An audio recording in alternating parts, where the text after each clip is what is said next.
தலைவர் அதிக ஓட்டு வித்தியாசத்தில் வெற்றி பெற்ற தலைவர் யார் முகம்? நம்ம தான் அதிக ஓட்டு வித்தியாசத்துல வெற்றி பெற்று இருக்குமே. பட்டாசு கிடாது வெடிக்கலாம்.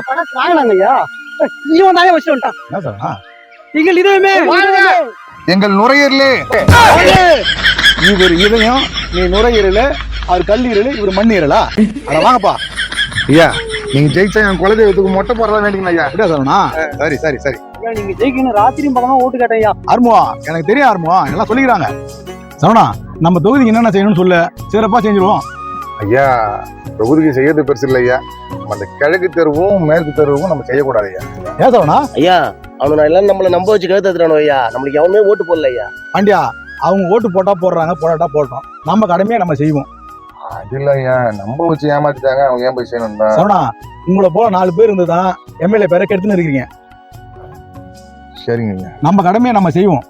தலைவரே, ஒரு சின்ன விண்ணப்பம். என்ன பாண்டியா? இல்ல ஐயா, பையன் படிச்சுட்டு ரொம்ப நாளா வேலை இல்லாம சுத்திட்டு இருக்கான். ஐயா மனசு வச்சீங்கன்னா ஏதாவது ஒரு கவர்மெண்ட் வேலைக்கு ஏதாவது பாத்துலாம் பாண்டியா, பாத்துலாம். ஐயா. ஐயா ஒரு சின்ன விண்ணப்பம். உனக்கும் ஒரு விண்ணப்பமா? ஆமாய்யா. சொல்லு. நம்ம நிலத்துக்கு பக்கத்துல கொஞ்சம் நிலம் திருத்தி வச்சிருக்கிறேன். அது கொஞ்சம் பட்டா வாங்கி கொடுத்தா கொஞ்சம் நல்லா இருக்கும் ஐயா.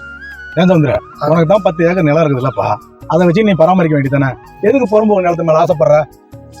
உன் நிலத்துக்கு ஏதாவது உதவி வேணா கேளு, செஞ்சு தரேன். வாங்க போலாம். இதை பாருங்க தம்பிங்களா, நான் ஜெயிக்கிறதுக்காக நீங்க எவ்வளவு கஷ்டப்பட்டிருக்கீங்க அதெல்லாம் எனக்கு தெரியும்.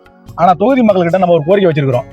முதல்ல கஞ்சா போதையை ஒழிக்கிறோம், பெண்களுக்கு பாதுகாப்பு, இதையெல்லாம் நம்ம சொல்லியிருக்கிறோம். இதையெல்லாம் நம்ம செஞ்சு முடிச்சதுக்கு அப்புறம் உங்களுக்கு நான் செய்ய தான் போறேன். நீங்க ஏன் கவலைப்படுறீங்க? வாங்க போலாம்.